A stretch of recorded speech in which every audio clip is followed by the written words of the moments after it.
Good Monday morning. Good Lord, it's Monday.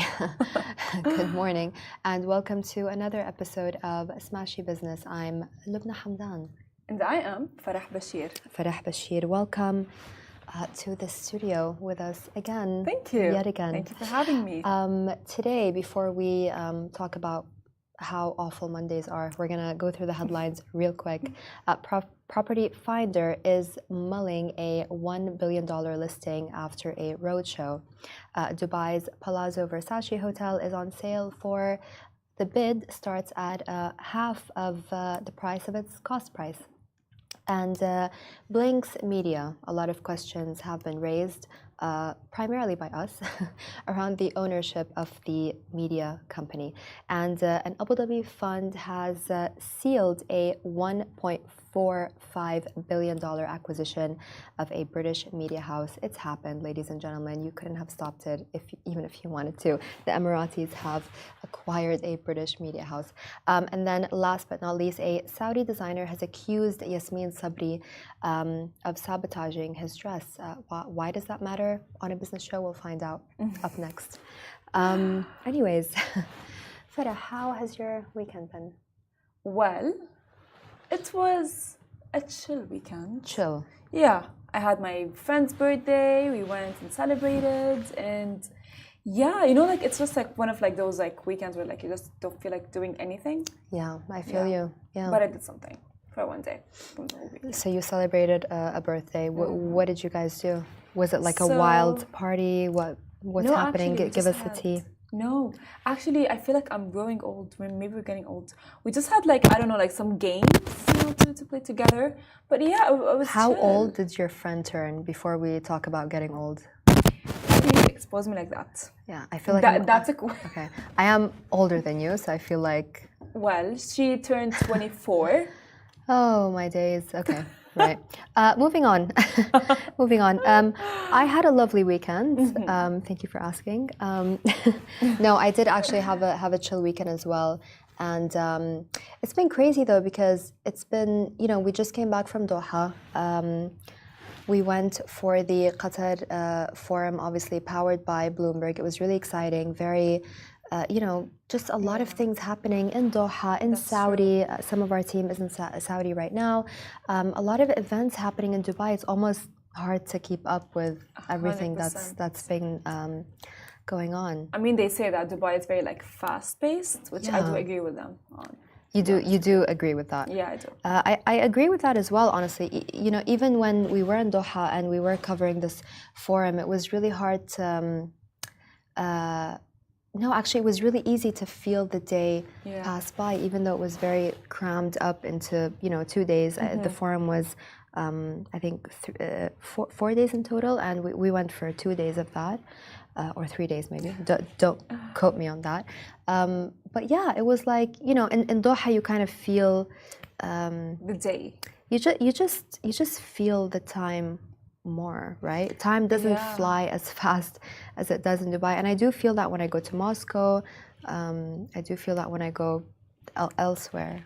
I think honestly, maybe it's the fact that maybe maybe what I'm gonna say is very, I would say, nonsense, but maybe because we are working here, and we try to juggle our lives, all of it together, all in one for one day.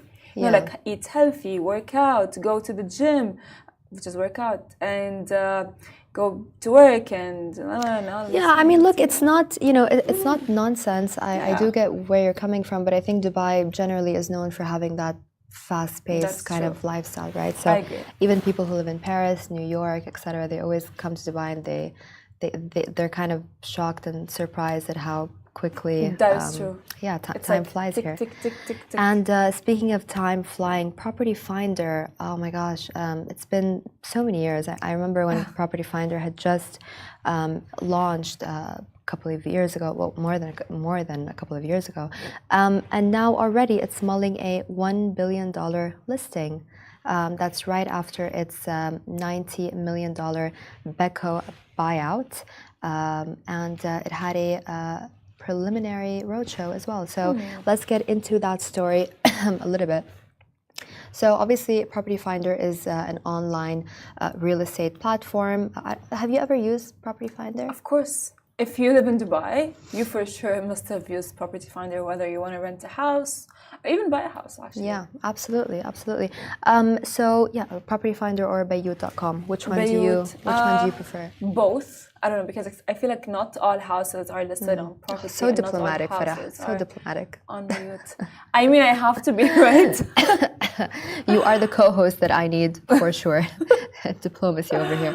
Anyway, so Property Finder initiated, according to our sources, a preliminary roadshow before it raised $90 million in debt from Francisco Partners to help buy back the stake held by its first institutional investor, Beko Capital. A roadshow, by the way, consists of presentations, sales pitches, or promotions made by companies looking to go public. It generally helps drum up interest and test out market sentiment with regards to the right valuation and price. Property Finder's founder and CEO, Michael Lahiani. Yeah, Michael. We've had some short, good times, Michael, haven't we? We're not really on good speaking terms. Okay, why is that? So a couple of years ago, Corona times, we were writing a story with another publication that I was working with, and I interviewed Michael. The story was about brokers, and he said brokers are being a little bit too sensitive. Okay. So I published the story, and then Michael wasn't happy with what he said and what was published. He said, "That's not what I said." I said, "Yes, it is what you said because it's recorded." He wasn't very happy about it, and the brokers weren't very happy with Michael. And that's where it ended. So it was a short and sweet connection. Anyways, good while it lasted. Michael, hope we can mend things soon. Anyways, he has previously denied rumors that he's going to follow suit with Dubizzle's plans to go public. However, sources have told us that Property Finder has already met with public market investors. Those are investors who obviously only invest in public companies. And domestic exchanges like the DFM and ADGM could be possible options for Property Finder. However, they will have to fight tooth and nail to get a platform and a company like that to list regionally. Why? Because apparently they're not built to host a prop tech company, so they're not ready for that yet. It should be interesting. Let's see how it goes. But Danny Fadha, who is the co-founder and CEO of regional VC firm Beko Capital, he said in a public post that Property Finder has only just started. Beko Capital had previously invested in ride-hailing app Careem and failed logistics startup Fetcher, among others. Fetcher is a whole other story. I think we're not going to get into it on this show, on this episode today, but that was a pretty big deal, actually, Fetcher. Anyways, our sources added, they said, historically, the DFM and ADGM have not yet successfully listed a tech-founded company. They have a lot to do before they're an attractive place for tech companies to list. Meanwhile, in neighboring Saudi, fintech company Rasan is targeting a $224 million IPO on the Tadawul, and with the price range set at approximately $9.33 to $9.87 per share. While UAE founded and then moved to Saudi, headquartered in Saudi, Tabi, of course, last year secured $700 million in debt financing and raised $200 million in equity financing at a valuation of $1.5 billion. Lots of figures. By the way, regarding to you, Farah. Well, to me. So, of course, you are the expert in numbers. But if I can have an outlook on this, is that Danny Farha, who is the co-founder and the CEO as well, like the fact he said that of Beko Capital, Property Finder has just gotten started. It's because if you want to think about it, I would say the real estate market in Dubai is blooming, whether it's rent or whether it's you want to buy things. And absolutely. You know what I mean? And a lot of people do actually tend to go to online you know, and technology, we don't do the looking for houses. Yeah, I mean, they've made it so much easier for us to actually look for a place to rent or a place to buy. 100%. So I do see like where his point comes from. Yeah. Yeah. I think the question now is that surely Property Finder is looking to list. Is it going to choose one of the regional exchanges, or is it going to look abroad to list? So I think that's going to be interesting to see. Yes. I do think the regional exchanges are looking to, let's say, facilitate and attract, those unicorns. Property Finder does want to be a unicorn. So let's see what happens. I mean, yeah. I mean, for sure, of course. And for someone who is thinking of buying a property, let's see. Yeah, back in the day, I remember, when Fadi Ghandour wanted to list, I know I'm going to get a lot of slack. I'm going to get slack for this from Richard because I keep mentioning Fadi Ghandour. Fadi Ghandour, the legend, when he wanted to list RMX, he had to go to NASDAQ, right? And even when it came to investors, he had to look abroad for investors because nobody was investing from the region in regional companies. It's changed now. People from the region do want to invest in regional companies, and those regional companies are looking to the Tadawul, to the DFM. So that's why. Yeah, I think as well it will provide, like, I would say, assistance for people who want to invest in, like, I don't know, in like regionally, you know what I mean, like people who are from outside of the country who want to come and invest here in the region. Yeah. No, I mean, absolutely. Why would you invest abroad if you can invest in the region? 100%, right? Agreed. Yes. Okay, the Palazzo Versace. Have you been? Of course. Do you like it? What are your thoughts? But before we talk about the sale, which has been going on for a long time now, right? It's everyone has been talking about it. It hasn't exactly been a hush-hush situation about the sale of the Palazzo Versace. It hasn't been doing too well. So I think honestly that it deserved more appreciation. You know what I mean? I think a lot of things contributed to the fact. Like, I didn't know that existed, or like the Palazzo Versace existed, until I had an event that I had to go to, which was like a couple of years ago. But I think honestly that it's beautiful. I loved it so much. But it is, yeah. I don't think that it got the recognition that it deserves to get. Yeah. Yeah, I don't know. Did it not get the recognition, or did they not do enough? Was the location wrong? I think the location is, next to Festival City, is not that great for a luxury hotel of that size, right? Agreed. I agree with you 100%. Yeah. So the hotel cost $626 million to build. It's now listed on the Emirates auction with a starting bid of $353 million. In 2016, its developer Insha, which is a subsidiary of Emirates International Holding, said the hotel could fetch at least $300 million. Some people were arguing in the comments that it's not true that the hotel is up for sale for half of the cost of building it, but technically, yes, it is because that is the starting bid. Now we'll see, who is willing to pay for it. It's interesting that they opted for the auction. The auction option. The auction option to put it on. I mean, they for sure, like for it, because like it cost $626 million to build, right? Yeah. It must be a flop. Like, it must be flopping so bad that they had to like put a starting auction of 325. Yeah. Right? So again, I think honestly, like, a lot of factors do contribute to that. The fact, number one, is the location. Number two, because I know for a fact that getting around there is not really that easy. No, it's you have not. to go through like the Jaddaf, I think. I mean, honestly, just getting to the hotel, like, I don't know how it is now because I haven't been there in ages, and I haven't been there in ages because it's not that easy to get to, right? That's true. Basically, you had to literally, in order to get to the hotel, U-turn on a sandy road in order to get there. Which is now, by the way, a tunnel under Jaddaf. That's one of the other ways, yeah. And Exactly. it's not only that, it's by the way, like a lot of things, like if I would want to go to a luxury hotel, I can imagine how expensive the prices of the rooms are, right? Yeah. I would want the full experience. I would not want to feel like, hey, I'm at a hotel and I'm just like, it's another. Absolutely, I totally agree with you.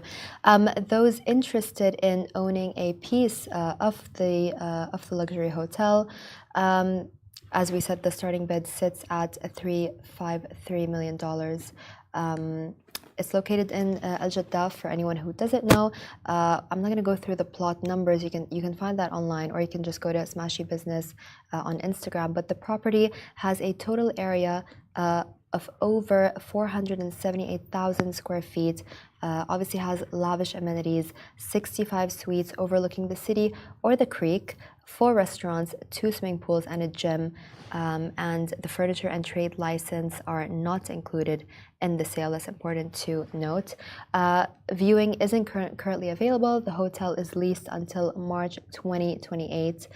Rent collection and eviction are buyer's responsibility, and the new owner must notify the tenant and cover developer fees. So It's not it for me. It's not it for you. It's not it. No, because you know what? Think about it. It's in Al Jaddah, right? Oh, ouch. There are many hotels in Al Jaddah. Okay, I'm sorry, but this is my opinion. If I would want a very fancy hotel stay, I would rather have it be at the Palm, be in Jumeirah, or you know what I mean. But like, I know Al Jaddah, by the way, is a very beautiful community. But I can get any other hotel room, for example, in Al Jaddah, that will have probably the same view and the same everything, the same amenities, for way cheaper. I understand. I mean, look, it is the Palazzo Versace. At the end of the day, it is absolutely unique. But look, I mean, we'll see. I do feel like besides the location, any hotel with a unique selling point like the Palazzo Versace, I think the management has not been that great so far. Anyways, we're going to move on. We're going to move on to something that everyone has been kind of talking about, not really talking about, Blinks Media. Have you been following them, Blinks Media? Yeah, I mean, I was this close to working with them, so. This close to working with them, really? So who did you interview with? How did you, tell us a little bit about that before we go into it. Well, Blinks Media, I remember it started, I know for a fact that an ex-NBC, some from like NBC who had opened the company.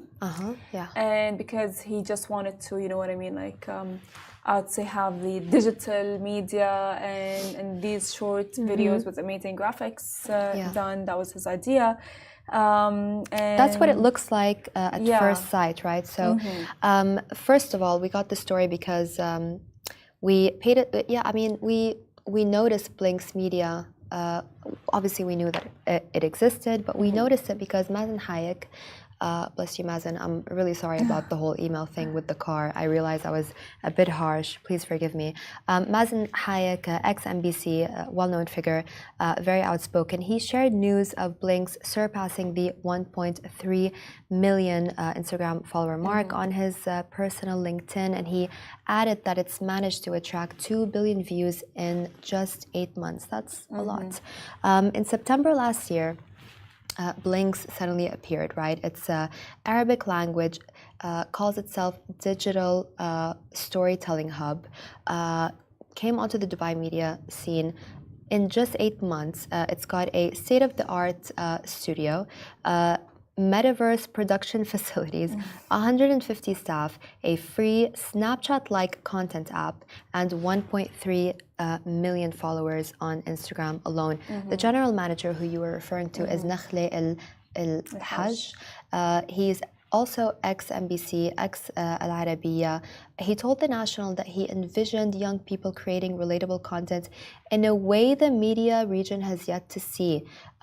Indeed, the region has yet to see a media company whose ownership is not only ambiguous but seemingly indifferent to making money. That's what surprised us. We started kind of looking into this. Blinks has no advertising, has no subscriptions. Its mission is more story, less noise.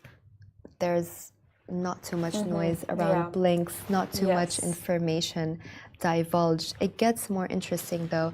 Not a lot of people look into this, but we actually went onto their website, went onto the copyright and trademark section and the applicable law and jurisdiction sections on the Blinks website, and we found out that the company is actually registered in the Seychelles. The Seychelles is obviously known for benefits like confidentiality and being a tax haven. So that was interesting because the owner is still unknown, right? So far, Al-Hajj and Creative Chief Officer Fadi Radi, also ex-Arabiya and ex-Paramount, those two are the only media-facing figures known related to Blinks, right? One article even calls Al-Hajj the founder of Blinks, despite sources and a lot of information online saying that he's not actually the ownership. I mean, the studio alone cost millions of dollars, according to our sources. I mean, it's a little bit far-fetched that he is the sole owner, right? And there are no investors. Our sources tell us it's an Abu Dhabi owner, but we will get back to you guys on whether or not we can reveal more information. Well, all that I know of is when I was, speaking with them, is that Nakhli was the actual founder of it. So I don't know that much details of it. All I know is Nakhli and Fadi, and I follow them actually on social media. And they're really nice. I mean, that's they're really nice. And you should get them in the studio, Farah. Oh yeah, so we can ask them more questions. Hi Fadi, wanna come to my studio? I don't think they'll want to come after this, but I mean, I hope they're not watching. But because they hire everyone as a storyteller. You know what I mean? They don't have everyone who goes there is a storyteller. And they have that belief, you go there and you have a story to tell, and everyone has let's say their own specification in storytelling. Someone is specified in fitness. The other person is specified in politics, and then the other person is specified in let's say celebrity news. And by the way, a lot of the storytellers that are working with Blinks as well, they are my friends. And really? They have should have gotten us the behind the scenes. Farah, what maybe are you? I already have some behind the scenes. What are we doing here? Farah, first Emirates, now this. Yes, I mean, who am I? We need to have a chat after this. Yes, we do. I mean, I can just say it right now. For example, Tariq Ghanem, he was a very, I would say, he's my friend, and he worked as a host for NBC for years. And then he got the offer to work with Blinks, and he left NBC to work with Blinks as well. What was the offer? That's he is actually, he does these celebrity news, and I'm was it double or was it triple or? Because I feel money wise. Money wise, it's good money. Good money, right? Good money. So it's good money. They're hiring really good talent. They're paying them good money. And our producer is asking if they have any vacancies. Hisham, I feel like one day you're just gonna get us fired. No, but seriously though, they're hiring really good talent. They're paying a lot of money. They have really fancy, state-of-the-art studios. Let's be honest, the production is absolutely top-notch, brilliant. That is However, where's the money? Show me the money. No subscribers, free app, no advertising. Where's the money coming from, right?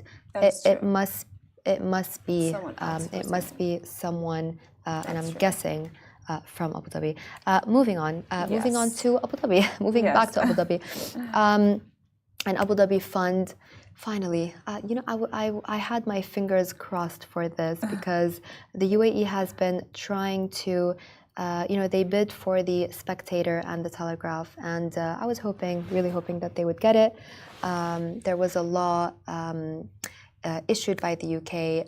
Obviously, they were worried about freedom of press, which doesn't make any sense to me at all because there is no freedom of press, right? It's only based on your agenda. Anyway, in a move shaking up the global TV landscape, Red Bird IMI, we're going to be hearing that name so often. It's a joint venture between U.S. private equity firm Redbird Capital Partners and Abu Dhabi, they've Abu Dhabi-based media powerhouse International Media Investments (IMI).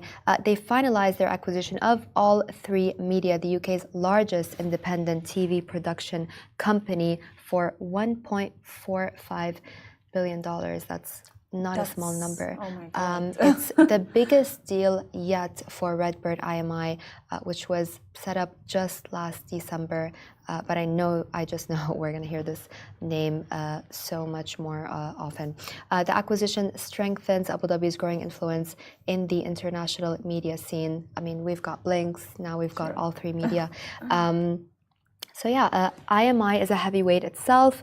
It owns prominent media outlets, The National, Sky News Arabia, Al Ain News, and CNN Business Arabic, as well as a stake in Euronews, which Naguib Sawiris, also the Egyptian billionaire, owns a stake in as well. Let's talk a little bit about All 3 Media. It has a prestigious portfolio, produced a string of global hit shows, from the critically acclaimed Fleabag to the reality TV phenomenon Squid Games. Oh, have you watched Squid Games? Oh yeah, I did. You did? Did you like it?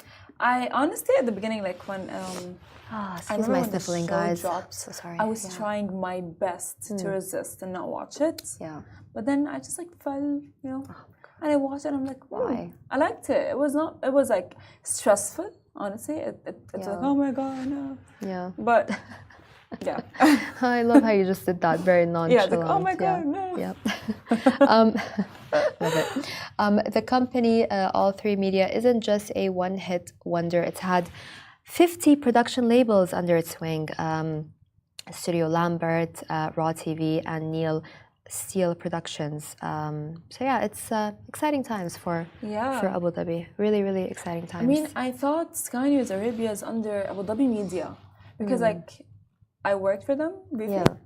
Yeah. But I thought it's under Abu Dhabi Media. So Redbird IMI was just established in December, so it's relatively new. Let's go to Yasmin Sabri. Are you a fan of Yasmin Sabri? No. Do you follow celebrity news? I mean, I don't mind her, but like she kind of like pisses me off. Yeah, why? I don't know. Like the thing is, I don't know.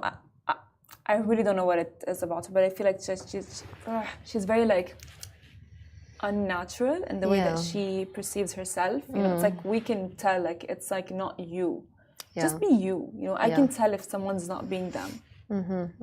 Agreed. I mean, I don't know who she is, to be honest. I hear her name every now and then. She's gorgeous. She's beautiful. She's an actress, correct? She is. Yeah. She is an Egyptian. She's an Egyptian actress.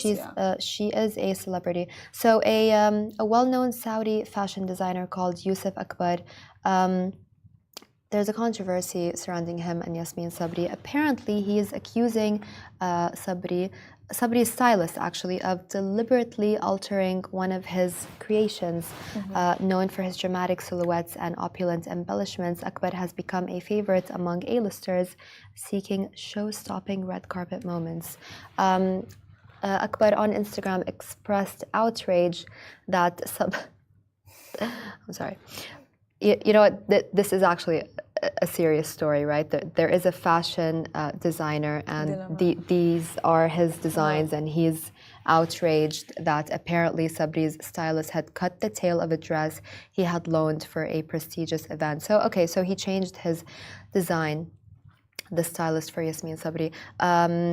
And Akbar is known for dressing celebrities like Nicole Kidman, Sharon Stone, and Kelly Rowland. He emphasized that while loaning dresses for events is common practice, there needs to be respect for the designer's vision, he said. Fans of Akbar's agreed with him, and they took to social media criticizing Sabri and her stylist for disrespecting the designer's work, and the incident sparked discussions about the power dynamic between designers and celebrities, some arguing that designers are pressured to cater to unrealistic demands. What do you think of that? I think if she had bought the dress, then she would have the full right, because it's her dress now. Yeah, agreed. But if she had loaned the dress, then I'm sorry. that is disrespectful in a way because you know what I mean? Yeah. I feel like Hisham, our producer, said it's not the first time though. Hisham says she always copies Cristiano Ronaldo's fiancée Georgina's style and dresses. Yeah. that is true, but again, like, see, like, it's not Hisham, about like. you're I feel like so in tune with celebrity news. Since when?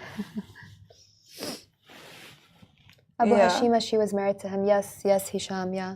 Hisham, you have too much power, honestly, speaking into these earpieces. I feel like we should do something about it. It's just too much power for one person, isn't it? It's like playing with your mind. There is the bigger one.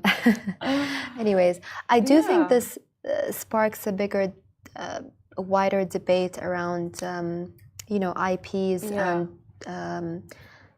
for designers and absolutely having respect for their designs. Exactly, because like, look, if someone comes and tells you, hey, you look like this person, you're gonna start to dress more like them. Let's put that as like a note for God, I hope not. Hisham. Because like, I mean, I don't know, it's just like it's something that happens subconsciously, right? Yeah. But regarding the dress, unless somebody tells me I look like, I don't know, Nicole Kidman or something, then I would definitely start dressing like Nicole Kidman. Yeah, but regarding the dress, if she had bought it, then it's her dress, and she's like, I would say like she would have the, I'd say the full right and the full freedom to do whatever she wants with the dress. Agreed. But if she had borrowed or like the dress is alone, then I think that's like disrespectful because like you initially like the dress for that, so why change things? Yeah, I do agree with you, and I guess it's the same for journalists, right? When you write an article and an editor alters alters a lot of things in the article or whatnot. But it's interesting because most of the time these celebrities can get away with everything and anything, right? Yeah, it's interesting. We should look more into fashion and some of these, pain points, like even the smaller designers having their work copied by the bigger kind of fashion brands. That is true. So I do think it is a serious. Even though I was laughing a little bit about it earlier, but it is no laughing matter. I just thought it was. Kind of funny, but not really. But yeah, anyways, stay tuned. Stay tuned for tomorrow's episode. I can't believe we've been talking for 42 minutes. I didn't even notice. Girl, we just can get along. I guess I'm a little bit hyper this Monday morning. It's a ratchet Monday morning. Follow us on Smashi Business on Instagram if you want the... Hisham talking in my ear again, too much power. If you would like the video version of this, go to smashi.tv or you know the drill. If you're listening to this on podcasts, get us wherever you get your podcasts, and we'll see you tomorrow.